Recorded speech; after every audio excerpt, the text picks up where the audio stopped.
We have new merch just in time for the most wonderful time of the year. Get your OHIO podcast t-shirts, hoodies, and hats, and more thanks to our partnership with King Kong Bart and his printing company in Bucyrus, Ohio. That's right.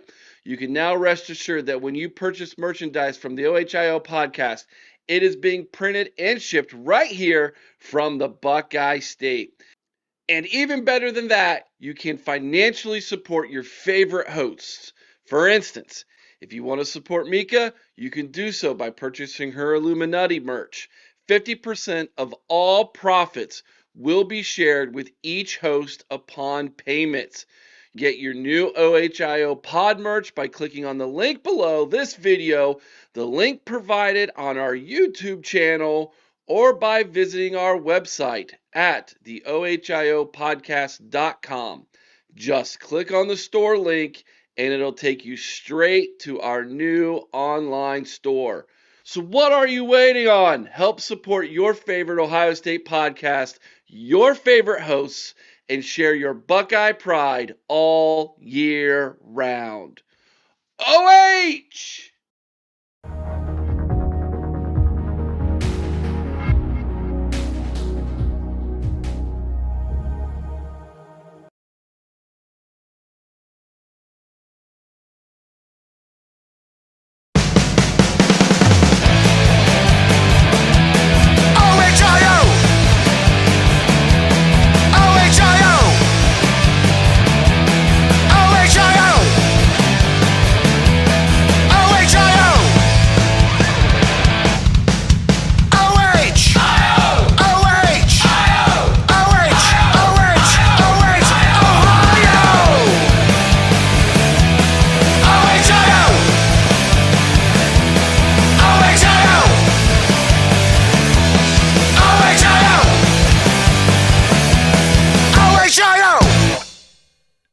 Welcome in, ladies and gentlemen, to a impromptu, we kind of scheduled this. Breaking news! We've got Quinton Cypher, 2027 linebacker, North Carolina, on the hook. We just got to reel him in, right? I think the coaching staff hooked him, and we're reeling him in. He's going to make his announcement at 3 p.m. Eastern Standard Time, 26 minutes from now. We have a lot to talk about before then, so we're going to have plenty of information to delve into, plenty of conversation with you in the chat. Good to see all of you with us this afternoon here for a Friday afternoon live. Now, before I do anything else, let me just plug tonight's college football playoff game. We're hanging out. It's another Friday night fan fest over there on our Patreon channel. We just call it hanging out on Friday nights, man. It is one of the funnest things we do here at the OHIO podcast. You can drop in. If you've got a camera and a microphone and a laptop or a really good cell phone connection, you want to jump in into the live with us, say a few things, meet some of the hosts, you can do that. You just want to hang out in the chat, you can do that.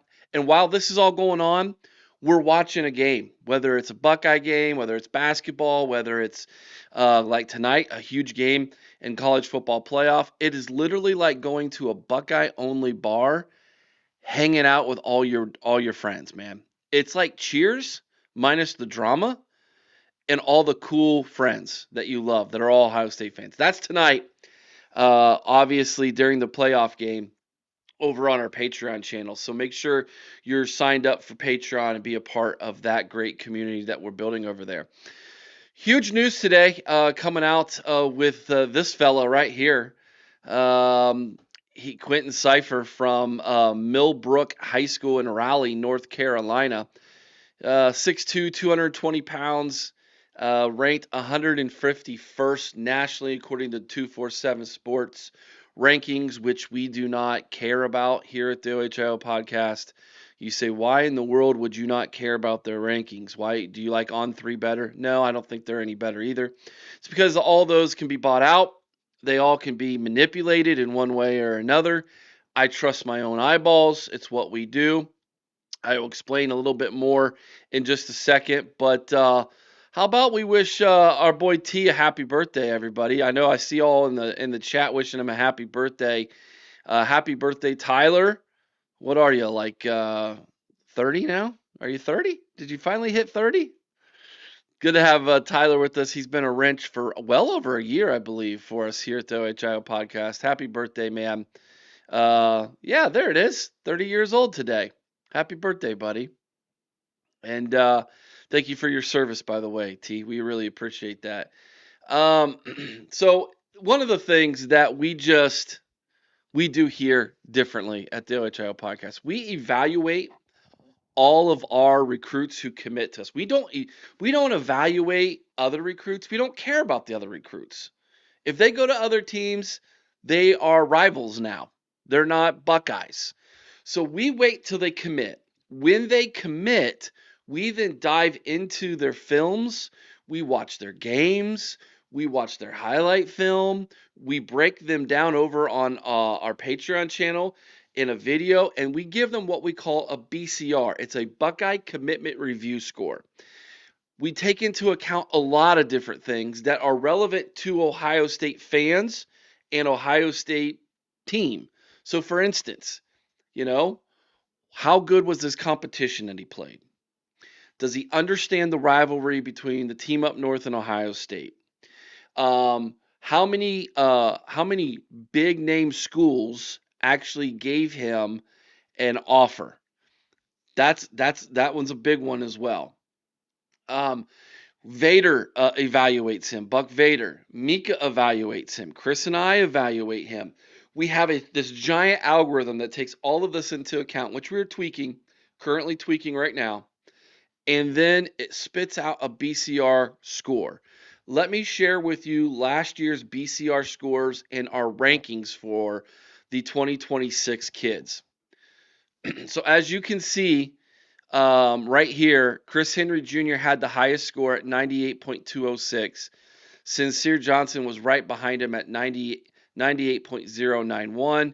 We had Maxwell Riley up there high. Dre Quinn was high. Caldwell was high. Greer was high.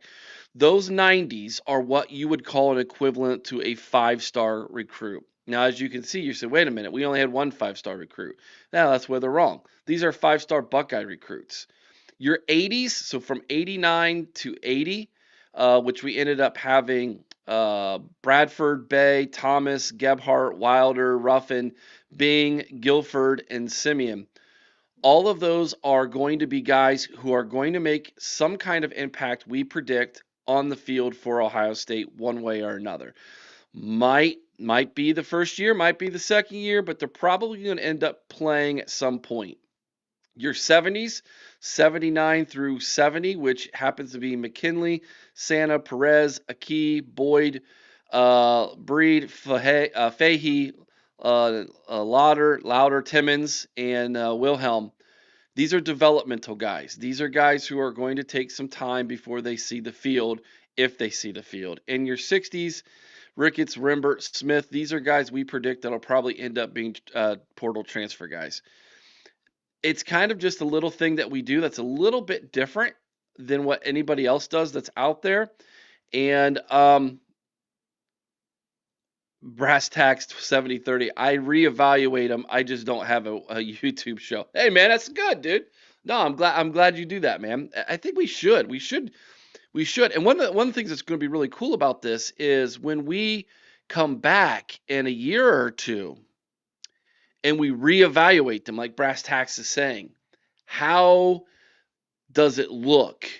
How right were we in a year or two on our predictions? I think that's going to be really fun to watch as we follow these kids throughout the year. I used to do this personally on my own. I've been doing it for 15, 20 years, somewhere around in there. I used to print every recruit out. They'd have their own sheet, and I would print them out. This was back when printers had the little things you had to tear off the sides. That's how long I've been doing it.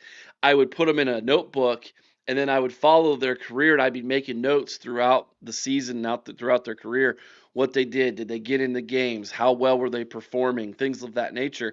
And I would see if my predictions were right or not on them. So I'm pretty confident we're going to hit pretty well on these recruits. Corey says all recruiting classes should be reevaluated 2 to 3 years later. I agree with that 100%, Corey. That's absolutely what all recruiting classes should do, and then they should be rescored. By the way, here's a little trick again. Why you don't see recruiting services do things like that is because how wrong they would be. Okay, and they don't want to give themselves a bad name at all. Jay Thompson, he says Timmons is criminally low. I agree with you, dude. He is the Chris and I did a video. Was it early this week or last week? I can't remember. I think it was early this week. We did a video on the class, and we both gave a name who we felt was was too low, and that was mine, was Timmons. I don't One of the things that hurt him, he didn't have a ton of big offers, and that really hurt him in the evaluation process. Penn State, Florida State, Ohio State. That was literally it. There was no other huge schools that had an official offer out for him, which was incredibly interesting because he's really, really good. In fact, I think he's top 150, isn't he, in the country according to 247 Composite? I think he's top 150. Um, yeah, no. Corey says nothing wrong with being wrong. You can refine the process. It's all guesswork in the end with high school talent. 100%, dude. And like we said, we're tweaking our algorithm. We already know we have to tweak it a little bit. And Timmons was one of the reasons why, because we felt he was way, way better than the score he got. One of the hardest things to do is to evaluate competition level. I got a really good grasp of competition level in the state of Ohio. Beyond that, I'm just taking people's word for it. And then how do you score that competition level? So like for instance, Northeast Ohio is at like I think at 8.25 competition level. Central Ohio is at more like 7.25. Southwest Ohio again I think is at like I think 8. Northwest Ohio is really low. Southeast Ohio is basically non-existent. And then you look at other states too. So it's like Texas, and you're like, oh yeah, Texas is really good. Not all of Texas is like high level, Division One as we would call it here in Ohio talent. How do you score that, right? If you're not a Texas guy. So I'm trying to make inroads with some recruiting people who I trust in other regions of the country where they can help me start to grade the level of competitions in different states. I think that's really important. Good to see RDCB here. Great video on Chaz Coleman. Thank you. Appreciate that, man. Let's get to Chaz Coleman in just a second, okay? Yeah, we'll have a little real talk about him. T, happy birthday again. So Eric, should we do a follow-up video on evaluating our recruiting classes that have been committed during the season? You mean the 24 class, the 23 class, the 22 class? We probably could. Problem with that is we didn't have our BCR scores for any of those classes. So it's hard to grade ourselves. All we would be doing is grading the other recruiting services and what they're doing. Boomin' Buckeyes, what's up, buddy? Good to see you, man. Cipher is a beast. Yeah, he is. Wait till you guys hear who I equated him to. I think you all are gonna be really happy with who I think he reminds me of. What's up, Ed? Ed, Central Ohio is dominating at top currently. Dude, Central Ohio, and specifically here in Delaware County where I live, is getting a ton of buzz, man. Every time I turn around, there is another Big Ten coach here in the county recruiting these kids from these schools. You have in this county alone, Delaware County. Let's start with the Olentangy's. You have 4 Olentangy high schools. The original Olentangy, Olentangy Liberty, Olentangy Orange, Olentangy Berlin. All 4 have produced Division I talents. Olentangy Liberty, as of late, has produced the most, with the original Olentangy also starting to get really big. Orange has had quite a few, including some, as recently as 5-6 years ago, 5-star talent. Those are just the Olentangy schools. Westerville North is in Delaware County. Okay. You have Big Walnut. That's where Garrett Stover came from, was Big Walnut. And then you have Buckeye Valley, which is the smallest school but largest district, and they're growing. And then Delaware Hayes High School, which is Delaware City.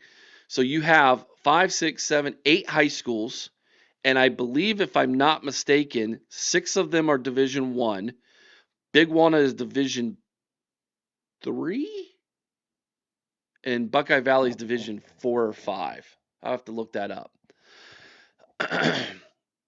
So, yeah, Delaware, Central Ohio, and Delaware County is just buzzing right now, man. It is, and it's elite. It is good talent. Jay says, I respect the fact you're willing to admit that you're reevaluating your own evaluation process, self-awareness, and development. Never stop learning and improving. Yeah, man, we're like the roads in Akron, Ohio. We're always improving ourselves. We're always working on ourselves. That's the joke. That's the joke in Akron.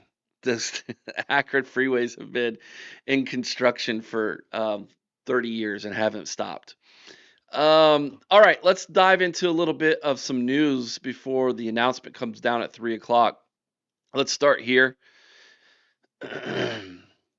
So obviously, Bryson Rodgers is in the portal. I haven't talked about this yet.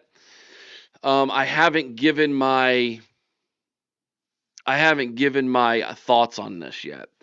I think this is good for him. I think he saw the writing on the wall when Chris Henry Jr. committed that he's probably not going to see the field, more than likely. Quincy Porter, still there. Mylan Graham, so far, still here. I think he just saw the writing on the wall. So he jumps in the portal. Where does he go? Well, he's from Tampa, Florida. Don't you think it makes sense that he follows Hartline to USF in Tampa, goes back home, continues his development with Brian Hartline, and sees if maybe he can't springboard that into an NFL draft pick? He's got 2 years of eligibility left. I feel like that's got to be the number one place that he would end up. So just being 100% honest with you at this time, I'm not surprised. He's already announced that he's portaling, number one. Number two, look for USF to be a player on this. I think it just makes sense. He continues his development with Brian Hartline. He goes to a school. He's going to have a leg up over everybody on that roster already, right?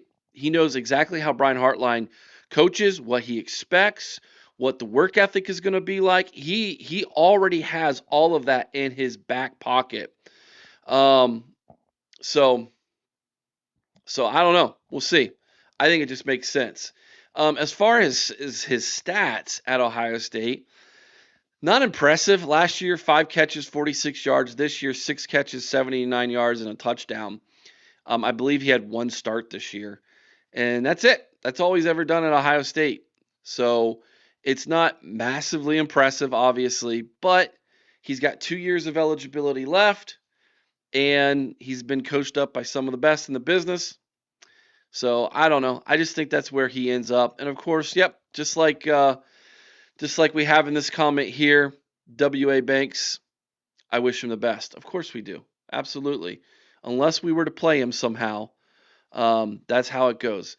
Going back to my comment about Central Ohio football, Ed Rogers, Olentangy curb stomped St. X. Yeah, they did, dude. St. Ed, sorry, and X. Olentangy was for real. That quarterback going to OU is legit. He is good. He is an athlete, my man. That was a very, very good football team. Incredibly underrated, by the way. And just, I'm telling you, the level of competition in Delaware is just continuing to grow and getting unbelievable. Yeah, John, good point. You guys are way lower on Jay Timmons than I would expect. I hear you. It's why I think I rated him as my most underrated guy on our list. The algorithm needs tweaked a little bit because there's no way he should have been that low, in my opinion. What hurt him, like I said, is he just didn't have the big time offers that a lot of the other kids did. And I don't know why. I can't tell you why because his film was fantastic. And I think he's the best corner that we got in the entire class, but his his numbers were just lower. Moving on here before we get to the announcement of Quinton Cypher, let's talk Chaz Coleman for a little bit. We broke that video down a couple hours ago. I think it was posted at 10 a.m. this morning. All right, here's the little nugget. So about month and a half, 2 months ago, we had a former Buckeye on the show over on the Buckeye Lounge with Sean Strock and TG. Shout out to the Strock Star and the Wolverine Slayer. And in that interview, during that conversation, they found out that that former Buckeye had some relation with one player from Penn State. At the time, he didn't mention who it was. After they got done recording, they found out who it was. It was Chaz Coleman. We've known Chaz is probably going to jump in the portal for a while now. He was incredibly disappointed with how things were going on two fronts. Excuse me, let me get a drink. Number one, the defensive coordinator that was hired there. You have heard nothing but grumblings from the Penn State fans, from people associated in the program, and can't say Ohio State fans didn't try to warn them. You know what I mean? We tried to tell them that it was not a plug and play, that it was going to be a difficult haul, that it was going to be 3 years at least in the program before a lot of these players grasped what Jim Knowles was trying to teach them. And of course, we were right. Number two, James Franklin was his main recruiter. He appreciated James Franklin. He liked James Franklin. It was one of the reasons why he went to Penn State. And so when Penn State got rid of James Franklin, of course, he's probably feeling betrayed. He's not the only player from Penn State who felt that way. Just look at their recruiting class if you need any more evidence. Of course he felt that way. Is Ohio State automatically in the lead? I think so. He's an Ohio kid, Northeast Ohio, Warren High School. Does he come to Ohio State? I think we've got a pretty good shot of landing him if indeed we pursue him.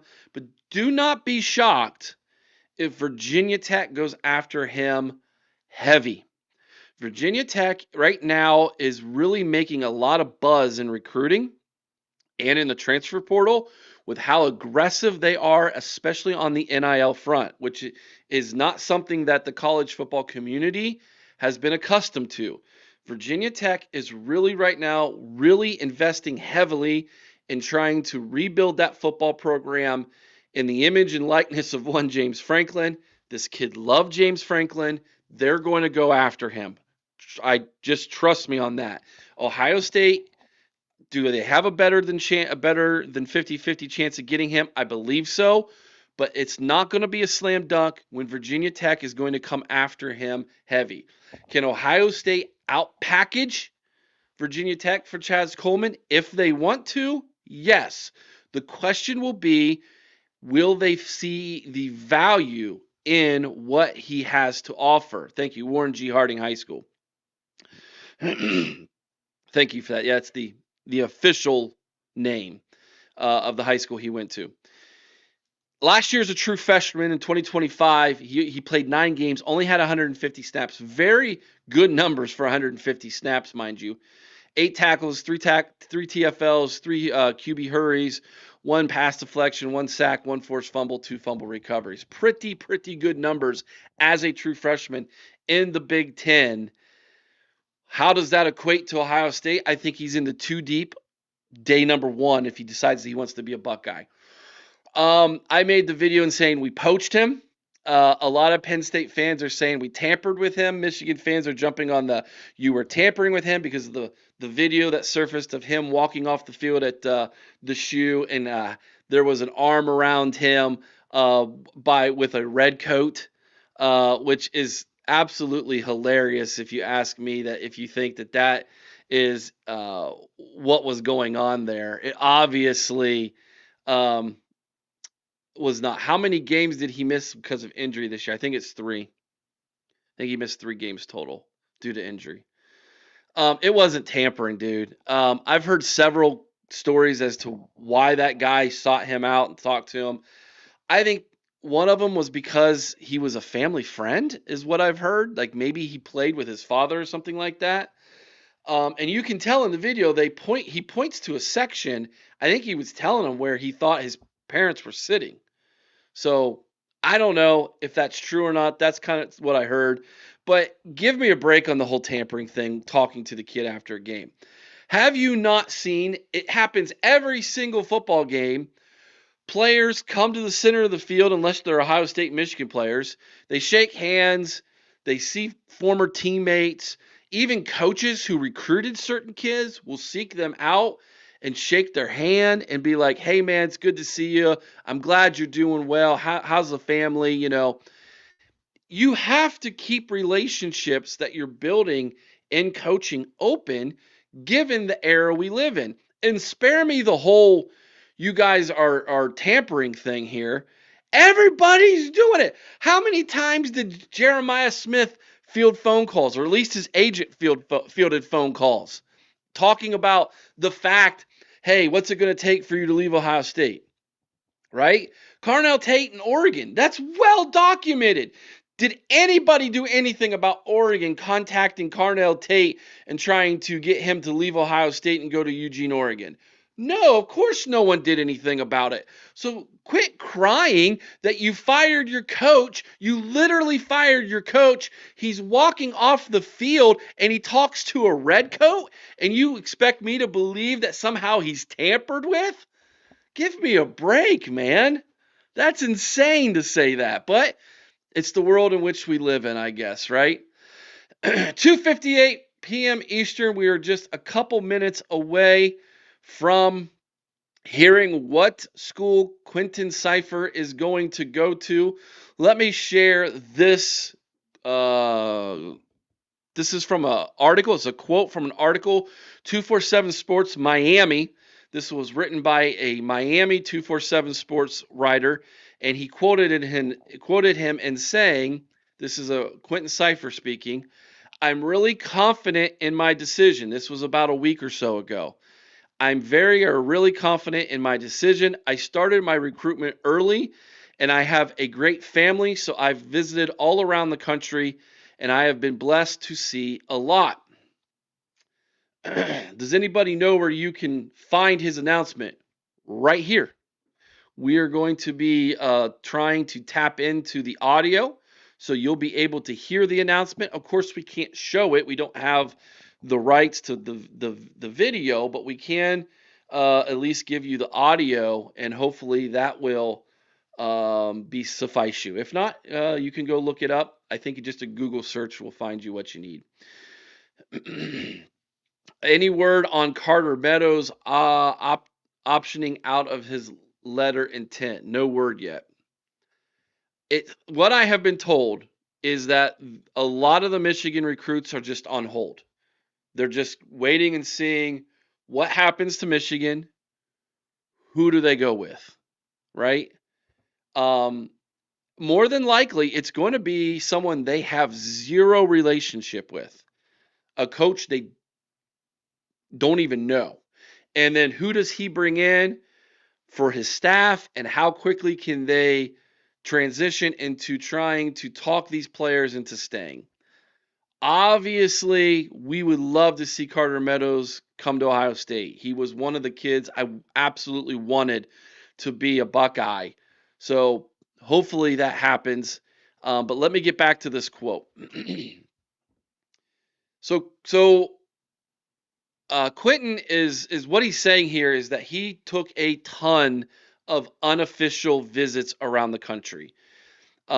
He was blessed due to his parents and their financial situation that they have been traveling for years around the country, letting him take unofficial visits to different schools. Ohio State was one of them. So it'll be very interesting. what he says about the school he chooses during this announcement. Again, I feel very confident that it's going to be Ohio State. We will see, right? We will see. Let me refresh my pages and see if we have a feed yet. It's 3:01. Let's see here. Not yet. I'm on his Instagram page, which is where he said he would definitely have his announcement. No refreshing yet. No, nothing live yet. Let's check 247 Sports, or sorry, Rivals. Rivals is the other one that mentioned they would have it as well. Nothing on their live feed yet either. So, soon as either one of these jumps up live, we will jump in and we will give you all what you're seeking. All right. Is Chaz Coleman similar to Arvel Reese? No, he's more similar to Quinton Judkins. Kenyatta Jackson, KJ. He's similar to Kenyatta Jackson. Body build, athleticism, long arms, maybe a little bulkier than KJJ. But I see Chaz Coleman as similar to Kenyatta Jackson. Do you see OSU getting Nick Marsh? I do not. However, one of my contacts said a little birdie told him Ohio State is going to go after a big name in the wide receiver transfer portal. Obviously, I think this is who he was talking about. Nick Marsh. We'll see. If Nick Marsh comes to Ohio State, I will be pleasantly surprised if that happens. Because he would become a medium-sized fish. Is that fair to say? A medium-sized fish in a large pond instead of the big fish in a small pond. I mean, Jeremiah Smith is definitely the name, but I can see where Nick Marsh thinks if I can have a year similar to Carnell Tate, then it's obviously going to boost my draft stock. So I could see where he would be thinking about that. Hugh says going after a wide receiver makes no sense to me. It's hedging your bets. I think it's hedging your bets. It's you saying if Quincy Porter or Mylan Graham or Chris Henry Jr. doesn't become a solid number 2, then we know this guy probably could, right? I think that's what would be going on here, in my opinion. Maybe. All right, let's make sure we're not missing anything here. Still nothing coming up yet.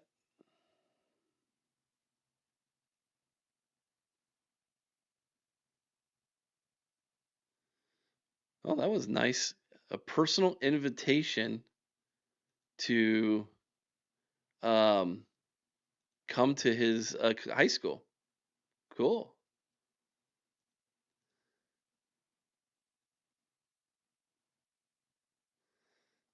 Still nothing yet, though.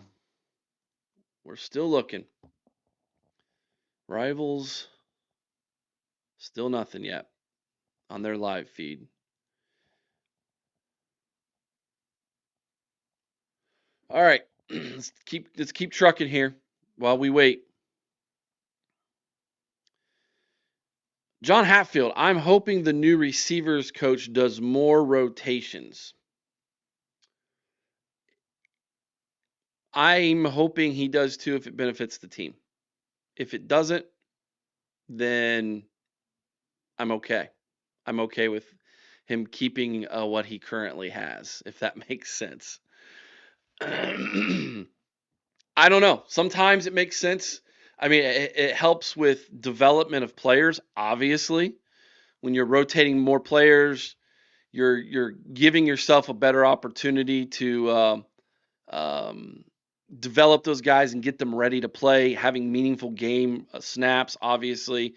But if it hurts the team during that game, then you have to weigh that. You have to weigh up those costs. Mean Green, good to see you, man. Podfather, who's winning tonight's Bama or Oklahoma game? My money's on Oklahoma. Greg, where'd you find it at? Let me know, man. I'd love to tap into that. All I'm getting right now is the same little introductory video on his page.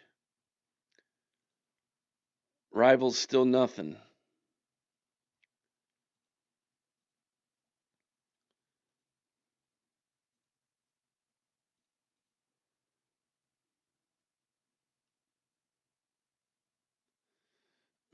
If one of you has the link, throw it.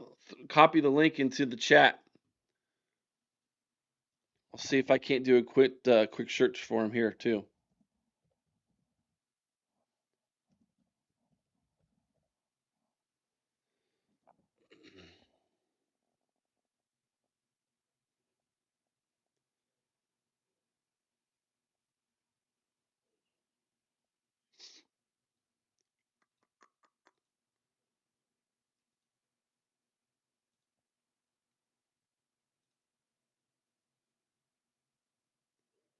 On YouTube. Okay.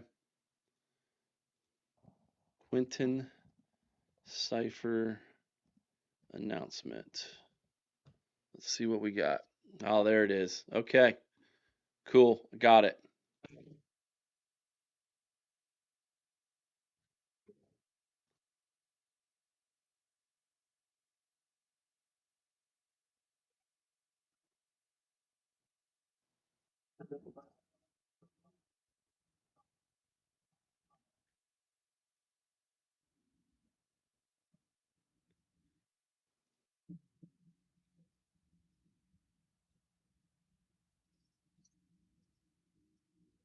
Okay, here we go. I also want to thank my trainers, Shavar Tyrant, Tom Palmer, and Scott Emerson. Thank you for the countless hours you've invested in me and for preparing me to compete at the highest level. Your belief has allowed me to elevate my game. This is underrated. My daughter, injury prone or something. Dr. Nidecker, thank you for keeping me healthy since I was a little kid, me and my whole family, and always making sure I was ready in the field when it mattered most. To my teammates, I know we didn't achieve what we wanted to achieve this year, but the countless hours we had to film, coming together, and just spending time was the best part of the season. To my high school coaches, I want to thank all of you. I can't sing on any of y'all. I'm not actually. But thank you all, if I don't mess with you. Coach Jenks, thank you for believing me as a skinny freshman, put me in position to learn, grow, and lead early on. I'll never forget the moment you told my dad you want to become so good that everyone would come to Millbrook to play, kind of what happened this year. You had a bunch of transfers. That belief changed the way I saw myself. Coach D, thank you for bringing out the best in us. Spreading your wisdom and coaching us hard has been so meaningful to our defense and to me. I'm ready to take my 1 year left I have learning off the best defensive coordinator in the country in search of a state championship game again. And last but certainly not least, Coach Marshall, you came to this program and changed the culture. You taught us to believe in ourselves, to trust the process, and to play for something bigger than ourselves. Because of your leadership, we were able to reach the first state championship game in school history, and that is something I'll carry forever.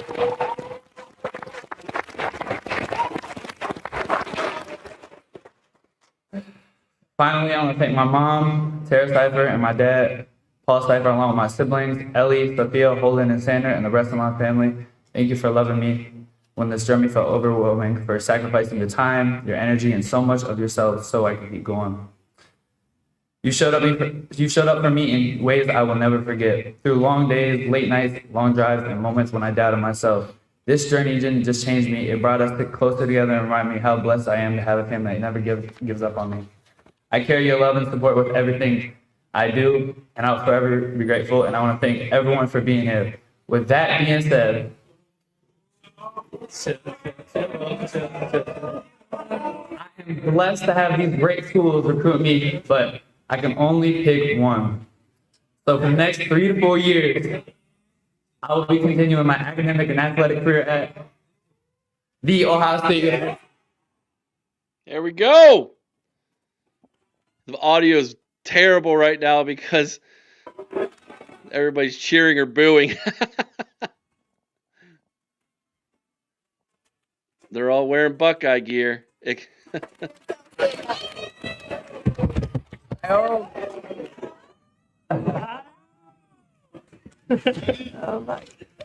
All right. So he's a Buckeye. There we go. Who's cutting onions?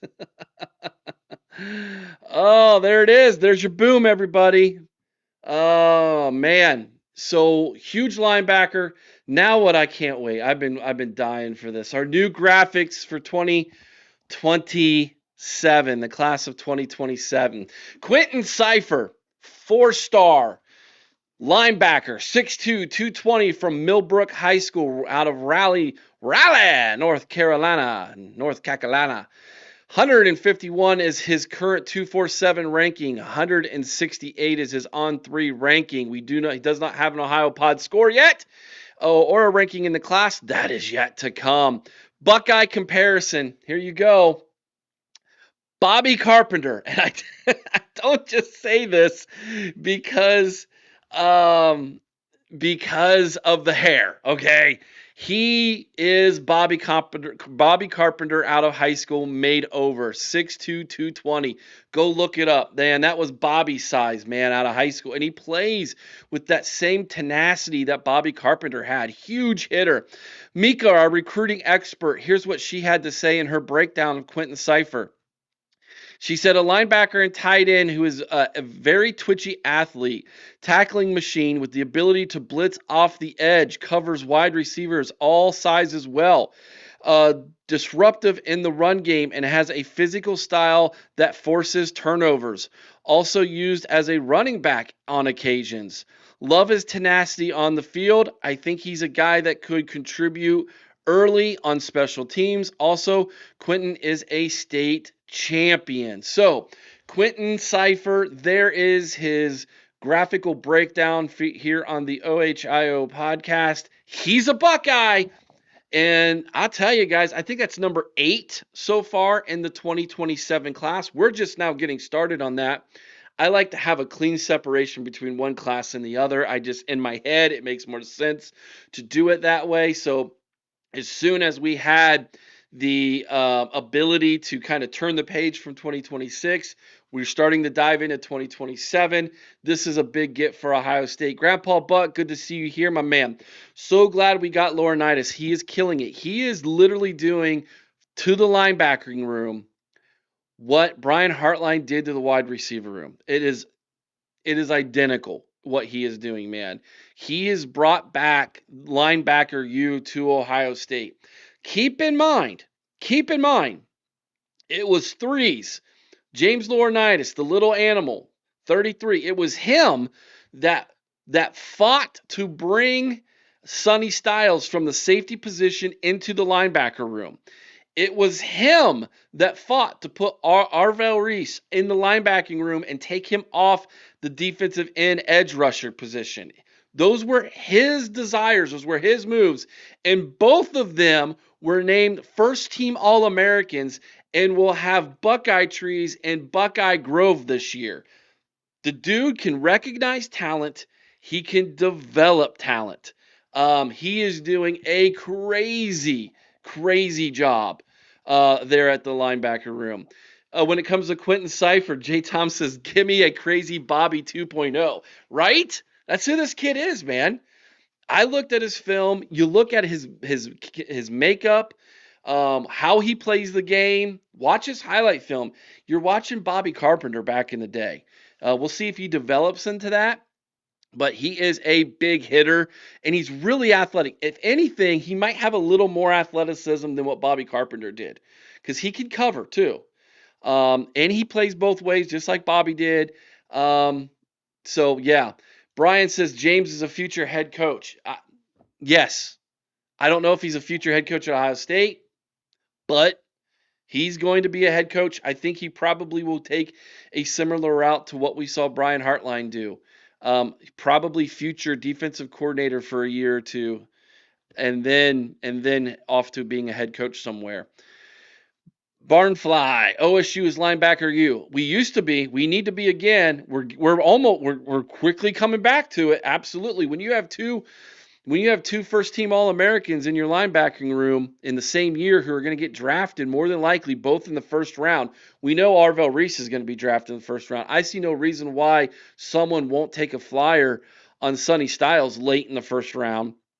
Could have two first round draft picks in that room. Yeah, you're becoming linebacker U again. Absolutely. Good call.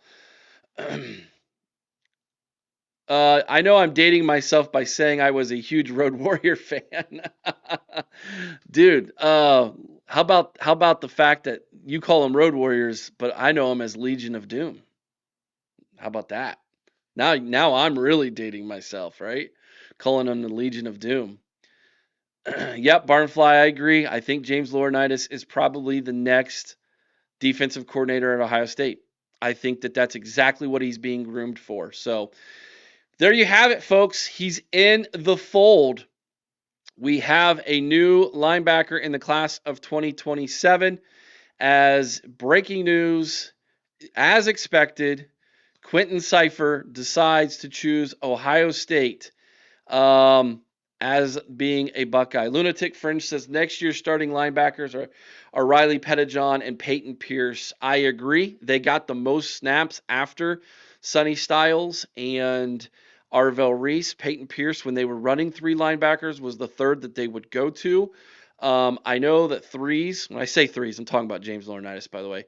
I know that he trusts Peyton Pierce with the defense, calling the right defense, knowing where everybody needs to be in the defense. And then Riley Pettijohn is an absolute hitter, dude. He is a hitter. He can stop the run, man. He is a run plugger. So, and if he comes on the blitz, you better be prayed up if you're the quarterback, because he'll knock your chin strap off.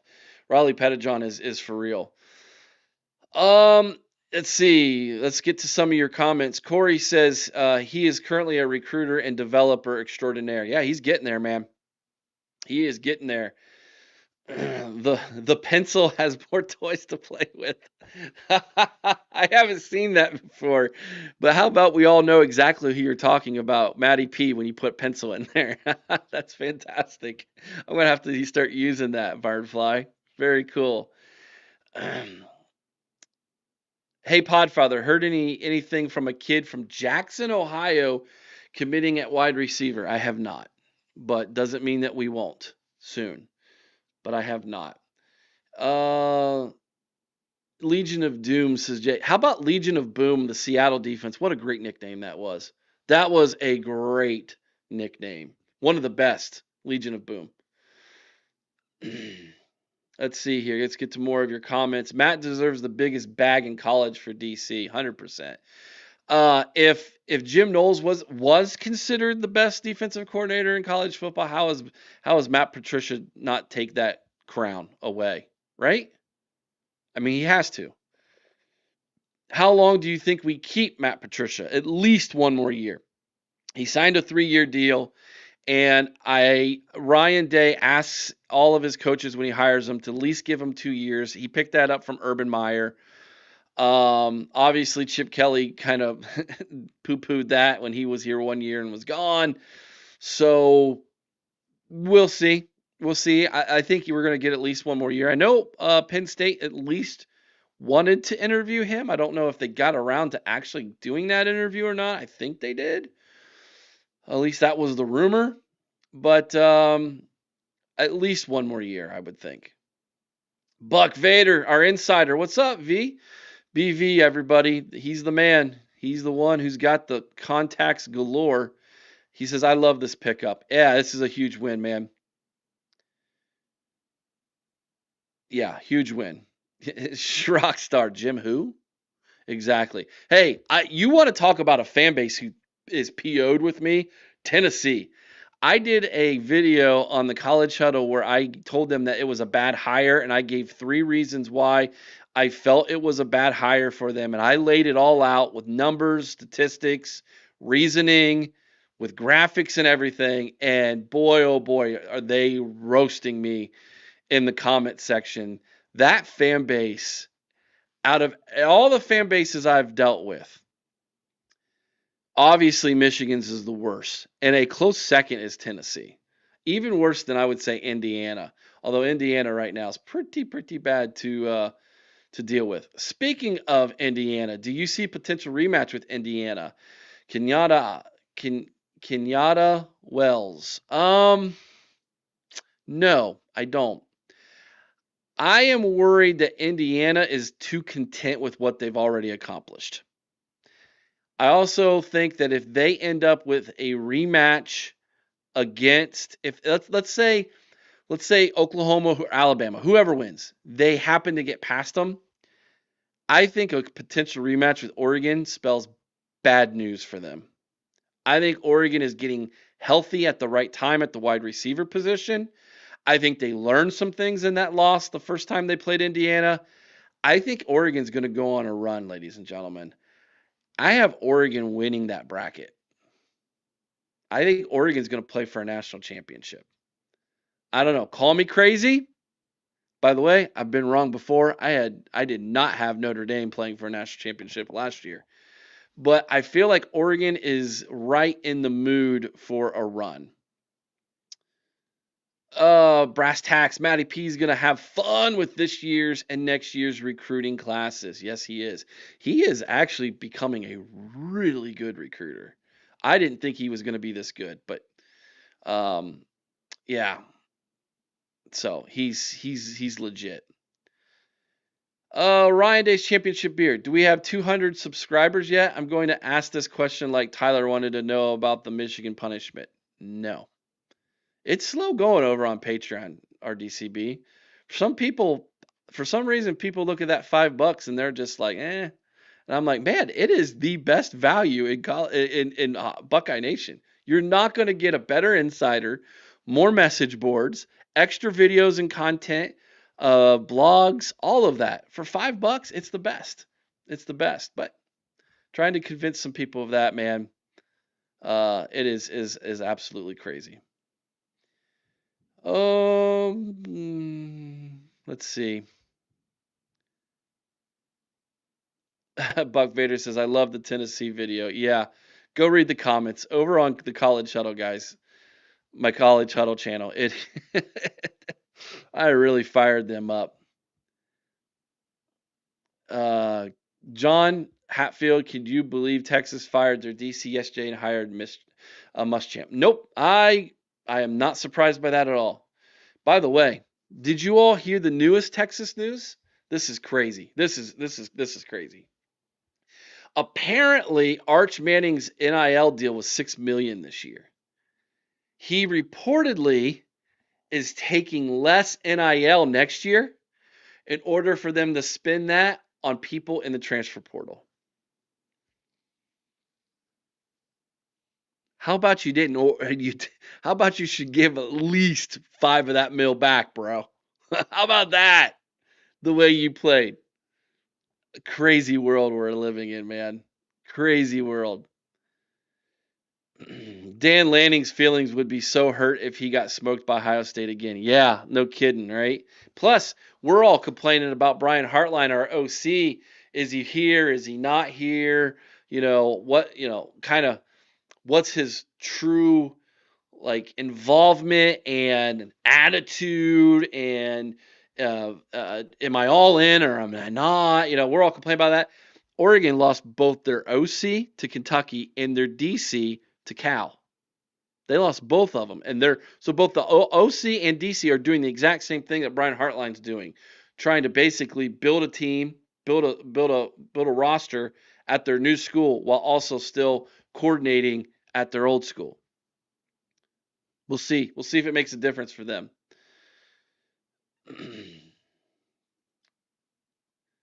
Yes, exactly, Brass Tacks. Talking about Indiana, they are very content.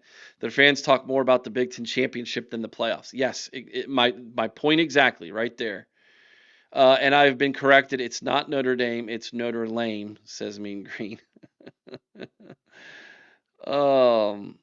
Jay says, I worked a week down in Tennessee back in spring. The Vol fans were obnoxious and then got mad when I mentioned Nayland North. Oh, SAC says, B. Moses and Nevada Buck agree with you on Oregon. Well, join the train. Here's the thing.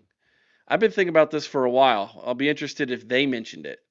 To me, Oregon feels a lot like Ohio State did last year. There's a lot of similarities there. They're subtle, but they're there. We'll see.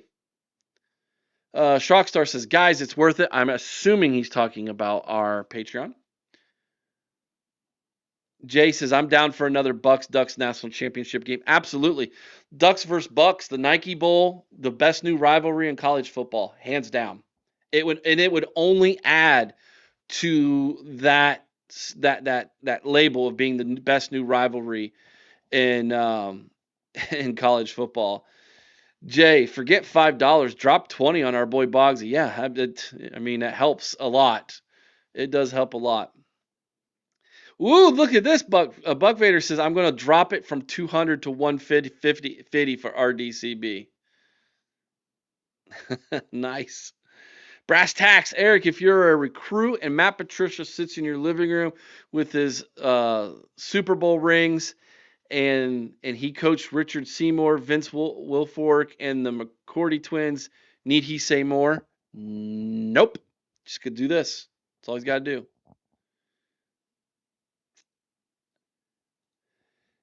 Podfather, have you asked John Kennedy if he's going to watch the CFP this year? No, I haven't. I have not been on his show since they didn't make the CFP. I haven't even visited.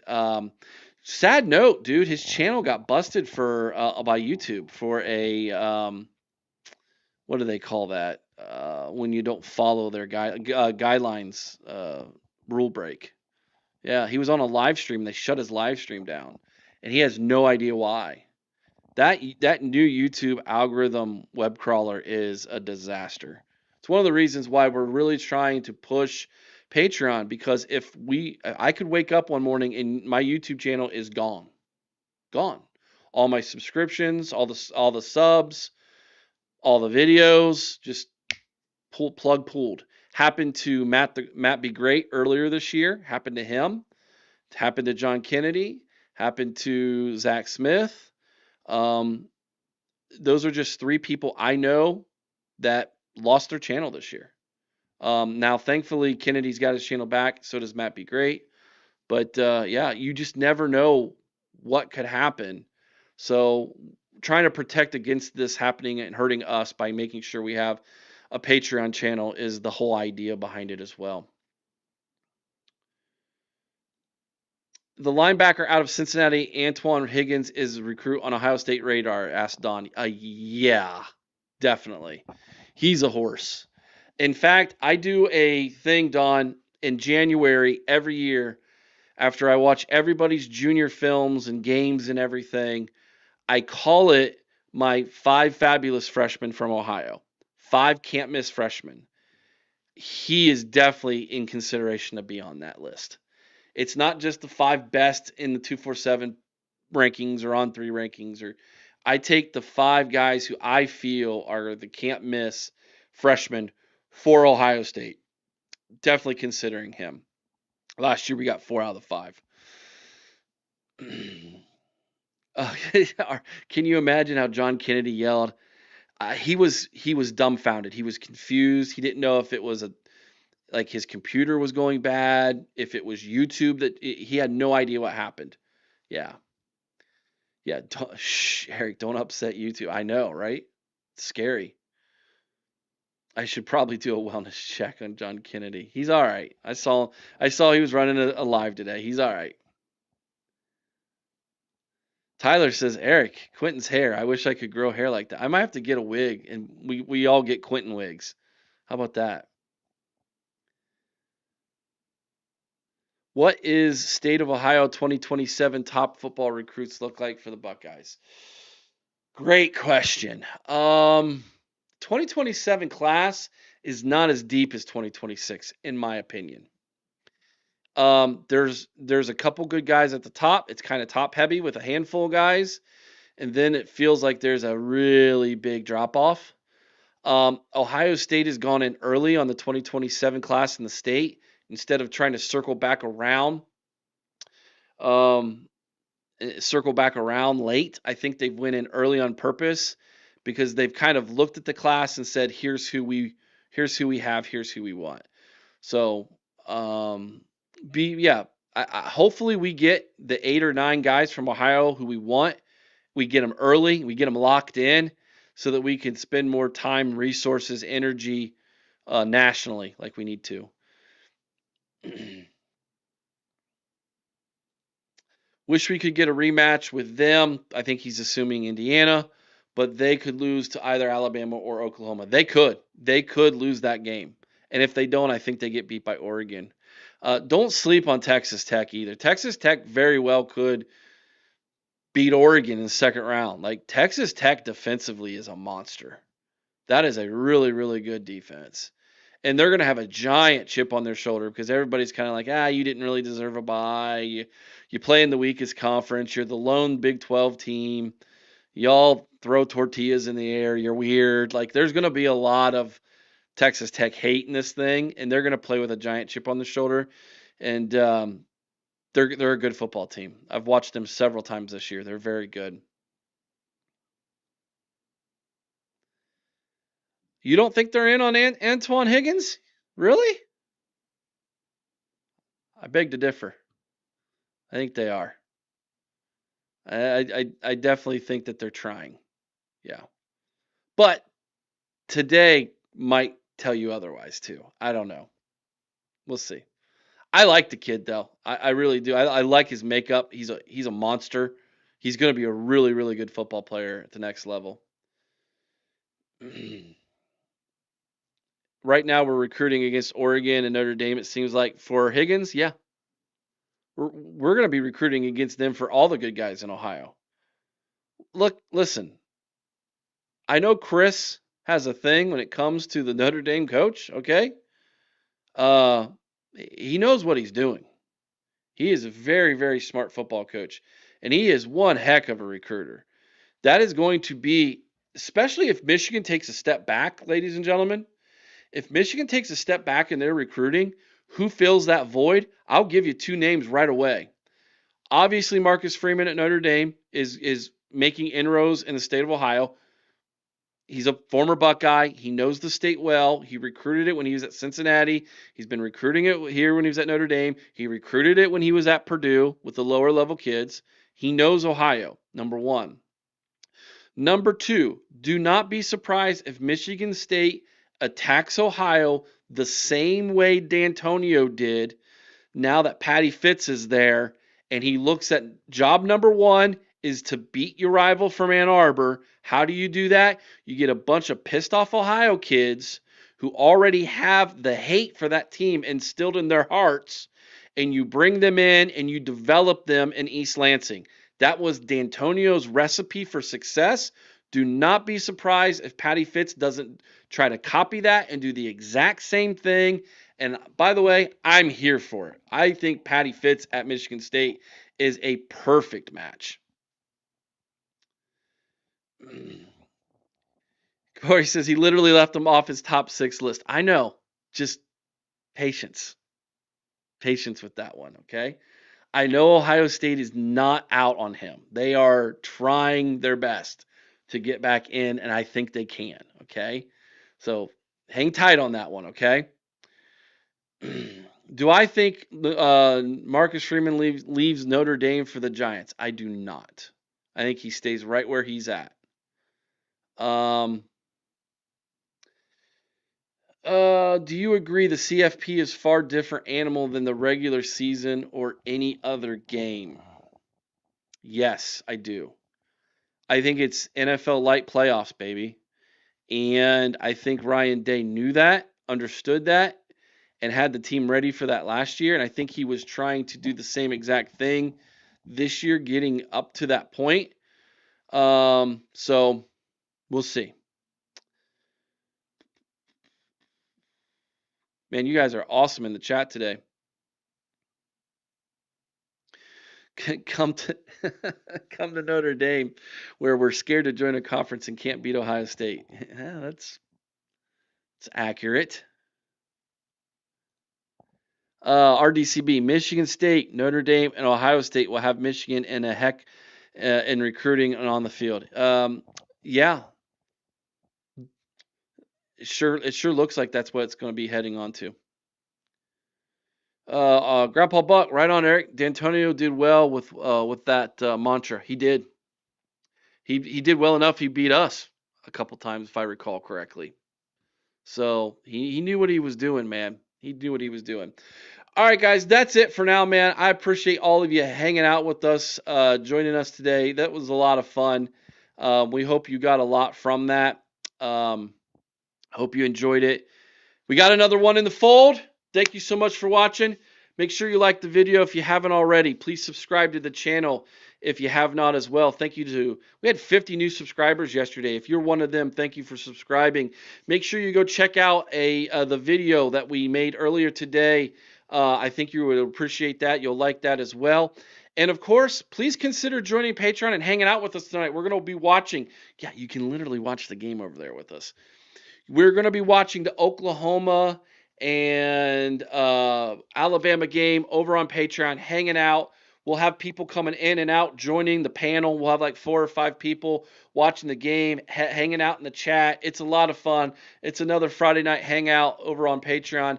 And this time, it's going to be for the CFP kickoff. So it's going to be a lot of fun. We'll see you over there tonight. I think that's at 7 or 7:30 is the game time. Whenever the game kicks off, that's when we start the live stream over on Patreon. We'll see you over there tonight. Thanks, everybody. Take care. Be kind to one another. I owe someone's OH and Carmen High with all your heart. Y'all know what to do. Till next time. OH, go Bucks.